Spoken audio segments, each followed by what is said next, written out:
Hi friends, welcome back to Hasikere Haran YouTube channel. ಈಗ ಬರ್ತಾ ಬರ್ತಾ ಈ ಬೈಕ್ ಟ್ಯಾಕ್ಸ್ಗೆ ವಿರೋಧಿಗಳು ಜಾಸ್ತಿನೇ ಆಗ್ತಿರೋ ದಿನೇ ದಿನೇ. ಒಂದು ವಿಡಿಯೋ ಪ್ಲೇ ಮಾಡ್ತೀನಿ, ನೋಡ್ಕೊಂಡ್ ಬನ್ನಿ. ಆಮೇಲೆ ಇದ್ರ ಬಗ್ಗೆ ಮಾತಾಡೋಣ ಸ್ನೇಹಿತರೆ. ಇಲ್ಲೊಬ್ಬ ರ್ಯಾಪಿಡೋ ಟೂ ವೀಲರ್ ಇದ್ದಾನೆ, ಅವ್ನ ಮಾತಾಡ್ತೀನಿ ಬನ್ನಿ. ಗುಲ್ಬರ್ಗ ನಿಮ್ಗೆ ನಂಬರ್ ಪ್ಲೇಟ್ ಕೊಟ್ಟಿದಾರಾ? ತೋರಿಸ್ತೀರಾ ಅದನ್ನ? ಹಾ? ಅಣ್ಣ, ನೀವು ಬರ್ತೀರಲ್ಲ, ನಿಮ್ಗೆ ಏನೋ ಸೇಫ್ಟಿ ಇದೆ ಅಂತ ಗೊತ್ತಾ? ಅರ್ಜೆಂಟಿಗೆ ಏನೋ ಹೋಗ್ತೀವಿ ನಾವು. ಹೌದಾ? ಅಕಸ್ಮಾತ್ ನಿನ್ನೆ ಒಂದು ಇನ್ಸಿಡೆಂಟ್ ಆಗಿದೆ. 23 ವರ್ಷದ ಹುಡುಗಿ ಬ್ಯಾಕ್ ಬೋನ್ ಎಲ್ಲ ಡಮಾರ್ ಆಗಿದೆ. ಅಕಸ್ಮಾತ್ ನಿಮ್ಗೇನಾರು ಆಯ್ತು ಅಂದ್ರೆ ಏನ್ ಮಾಡ್ತೀರಾ ನೀವು?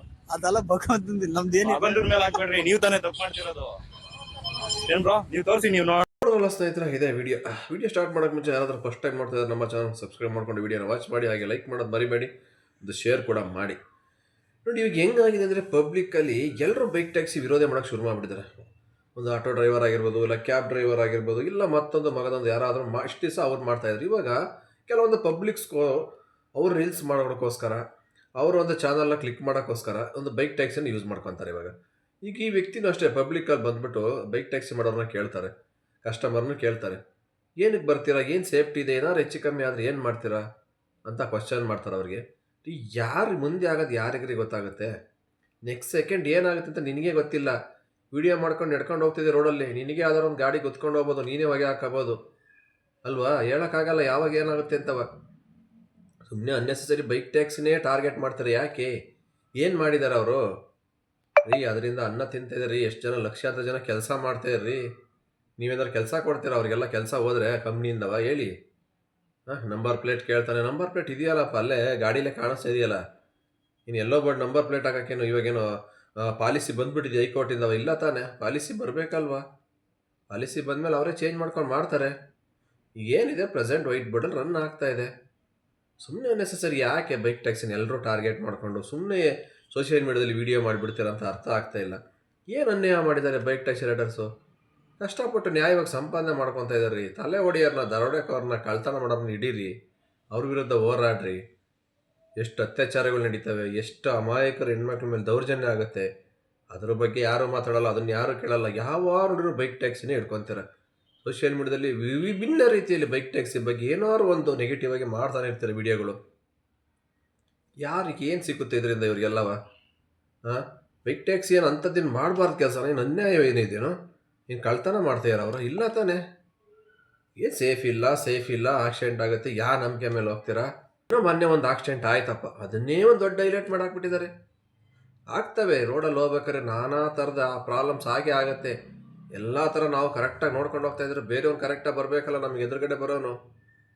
ಅವನಾರು ಬಂದು ಗುದ್ದಿ ಆಕ್ಸಿಡೆಂಟ್ ಆಗ್ಬೋದಲ್ವ? ಏನು ಮಾಡೋಕ್ಕಾಗತ್ತೆ? ಮನೆ ಒಳಗೆ ಕುತ್ಕೊಳಕ್ಕಾಗತ್ತೆ? ನಾಲ್ಕು ಗೋಡೆ ಮಧ್ಯೆ ಗಾಡೀಲಿ ಟ್ರಾವೆಲ್ ಮಾಡಿದರೆ ಹೊರಗಡೆ ಬಂದರೆ ಸತ್ತೋಗ್ತೀವಿ ಅಂತ ಹೊರಗಡೆನೇ ಕುತ್ಕೊಳಕ್ಕಾಗತ್ತೆ? ಇಲ್ಲ ತಾನೆ. ದುಡಿಲೇಬೇಕು, ಜೀವನ ಮಾಡಲೇಬೇಕು ಅಂದಮೇಲೆ ಫೀಲ್ಡ್ಗೆ ಇಳಿಲೇಬೇಕು. ಎದ್ರುಕೊಂಡು ಎಷ್ಟು ದಿವಸ ಇರೋಕ್ಕಾಗತ್ತೆ? ಹುಟ್ಟಿದ ಮೇಲೆ ಒಂದೇ ಸಾಯಲೇಬೇಕಲ್ವ ಎಲ್ಲರೂ? ನೆಕ್ಸ್ಟ್ ಸೆಕೆಂಡ್ ಯಾರು ಸಾಯ್ತಾರೆ ಅಂತ ಗೊತ್ತಾದ್ರೆ ಯಾರು ಹೋಗ್ತಾರೆ?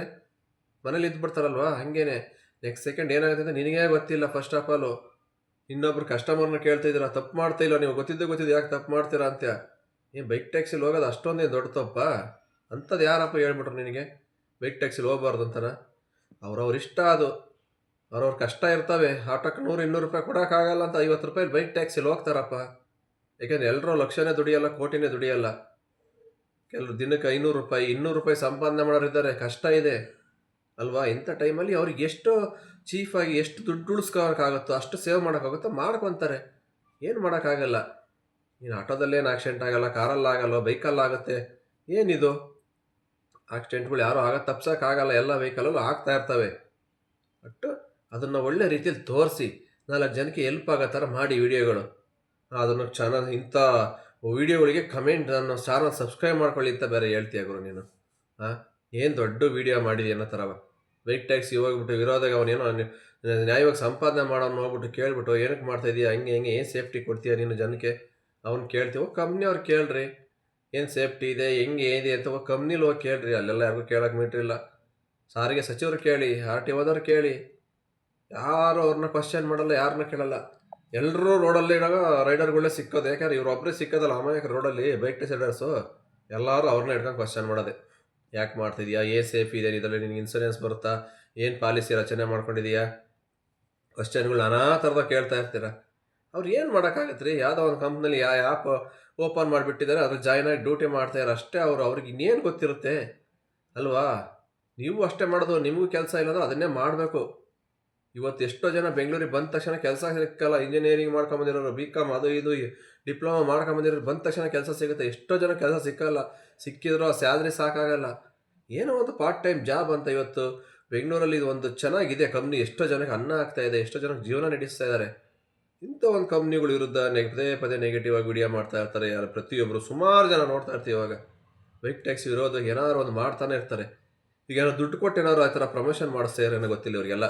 ಬೈಕ್ ಟ್ಯಾಕ್ಸಿ ವಿರೋಧವಾಗಿ ವಿಡಿಯೋ ಮಾಡಿ ಇಂಥವ ಇರ್ತಾರಲ್ಲ ಕೆಲವರು, ಆಗದೇ ಇರೋರು ಬೈಕ್ ಟ್ಯಾಕ್ಸಿ ವಿರೋಧಿಗಳು ಅಂತಾರೆ. ಏನಾದ್ರು ಇವರಿಗೆಲ್ಲ ಸ್ವಲ್ಪ ಪ್ರಮೋಷನ್ ವಿಡಿಯೋಗಳು ಕೊಡ್ತಾ ಇದ್ದಾರೆ ಬೈಕ್ ಟ್ಯಾಕ್ಸಿ ವಿರೋಧವಾಗಿ ಮಾಡಿತ್ತವ. ಒಂದು ಮಾತು ಹೇಳ್ತೀನಿ ಕೇಳಿ, ನಿಮ್ಮಂಥವ್ರು 100 1000 ಜನ ಲಕ್ಷ ಜನ ಬಂದ್ರೂ ಬೈಕ್ ಟ್ಯಾಕ್ಸಿನ ಏನೂ ಮಾಡೋಕ್ಕಾಗಲ್ಲ ರೀ. ಬ್ಯಾನು ಮಾಡೋಕ್ಕಾಗಲ್ಲ. ಇಂಥದ್ದು ಎಷ್ಟೋ ಲಕ್ಷಾಂತರ ಜನ ಸ್ಟ್ರೈಕ್ ಮಾಡಿದ್ರು, ಗಲಾಟೆ ಮಾಡಿದ್ರು, ಏನು ಮಾಡಿದ್ರು. 10 ವರ್ಷದಿಂದ ಇನ್ನೂ ಬೈಕ್ ಟ್ಯಾಕ್ಸಿ ಅಮರವಾಗಿ ಬೆಳ್ಕೊಂಡೇ ಹೋಗ್ತೈತೆ ಹೊರತು ಏನು ಕಮ್ಮಿ ಅಂತೂ ಆಗ್ತಾಯಿಲ್ಲ. ಹೋರಾಟ ನಿಮ್ಮದು, ಸ್ಟ್ರೈಕು, ಮುಷ್ಕರ, ಈ ಥರ ಎಲ್ಲ ವೀಡಿಯೋಗಳು ಎಲ್ಲಿ ಕೇಳಬೇಕು, ಎಲ್ಲಿ ಮಾಡಬೇಕು, ಅಲ್ಲಿ ಮಾಡಿದ್ರೆ ಒಂದು ಪ್ರಾಬ್ಲಮ್ ಸಾಲ್ವ್ ಆಗುತ್ತೆ. ಈ ಥರ ಅನ್ನೆಸೆಸರಿ ರೋಡಲ್ಲಿ ಬೇಕಿಲ್ದಿರೋವೆಲ್ಲ ವೀಡಿಯೋ ಮಾಡಿಬಿಟ್ರೆ ಏನೂ ಯೂಸ್ ಇಲ್ಲ. ಆಯ್ತಲ್ವಾ? ಇಷ್ಟು ಹೇಳಿದ್ರು ಅಷ್ಟೇ. ಕೆಲವೊಂದು ಜನಗಳಿದ್ದಾರೆ ಬೈಕ್ ಟ್ಯಾಕ್ಸಿಗೆ ಏನೋ ಒಂದು ನೆಗೆಟಿವ್ ಆಗಿ ಮಾಡ್ತಾ ಇರಬೇಕು, ಆಗ್ತಾ ಇರಬೇಕು, ಇದರಿಂದ ನಮಗೆ ಟ್ರೆಂಡ್ ಆಗ್ಬಿಡ್ತೀವಿ ನಾವು, ಈ ಥರ ಎಲ್ಲ ಮಾಡ್ತಾರೆ. ಸುಮ್ಮನೆ 4 ಜನದ ಹೊಟ್ಟೆ ಮೇಲೆ ಹೊಡಿಬೇಡಿ ಆಯಿತಾ? ಇದರಿಂದ 4 ಜನ ಅನ್ನ ತಿಂತೀರಿ, ಜೀವನ ಮಾಡ್ತೀರಿ. ಅಂಥವ್ರು ಹೊಟ್ಟೆ ಮೇಲೆ ಹೊಡೆದು ಸುಮ್ಮನೆ ಯಾಕೆ ನಿಮ್ಮ ಬೇಳೆ ಬೇಯಿಸ್ಕೊತೀರಾ? ಹೇಳಿ, ನಿಮಗೆ ಎಂಥ ವೀಡಿಯೋ ಮಾಡಬೇಕು ಅಂದರೆ ಓನ್ ಕಂಟೆಂಟ್ ತೊಗೊಂಡು ಮಾಡಿ, ಯಾವ್ದಾದ್ರು ಮೋಟಿವೇಶನ್ ವೀಡಿಯೋ ಮಾಡಿ. ಅದು ಬಿಟ್ಬಿಟ್ಟು ಸುಮ್ಮನೆ ಯಾಕ್ರಿ ಇನ್ನೊಬ್ರು ಹೊಟ್ಟೆ ಮೇಲೆ ಹೊಡಿಯೋ ಥರ ವೀಡಿಯೋಗಳು ಮಾಡ್ತೀರಾ? ಇದರಿಂದ ಏನು ಸಿಗುತ್ತೆ ಹೇಳಿ ನಿಮಗೆ? ಸುಮ್ಮನೆ 4 ಜನಕ್ಕೆ ಅನ್ಯಾಯ ಮಾಡೋಕ್ಕೆ ಹೋಗಬೇಡಿ. ಏನಾದ್ರು ಮಾಡ್ತೀರ ಅಂದರೆ ಒಳ್ಳೆ ಕೆಲಸಗಳು ಮಾಡಿ. ಒಳ್ಳೇದು ಮಾಡೋಕ್ಕಾಗಿಲ್ಲ ಅಂದರೆ ಸೈಲೆಂಟಾಗಿರಿ. ಕೆಟ್ಟದಂತೂ ಯಾರಿಗೂ ಮಾಡೋಕ್ಕೆ ಹೋಗಬೇಡಿ. ಇಷ್ಟು ಹೇಳ್ತಾ ಈ ವಿಡಿಯೋ ಇಲ್ಲಿಗೆ ಮುಗಿಸ್ತಾ ಇದ್ದೀನಿ. ಮತ್ತೆ ಸಿಗ್ತೀನಿ ಮುಂದಿನ ವಿಡಿಯೋದಲ್ಲಿ. ಅಲ್ಲಿವರೆಗೂ take care, bye bye, have a nice day. ಜೈ ಹಿಂದ್, ಜೈ ಕರ್ನಾಟಕ ಮಾತೆ.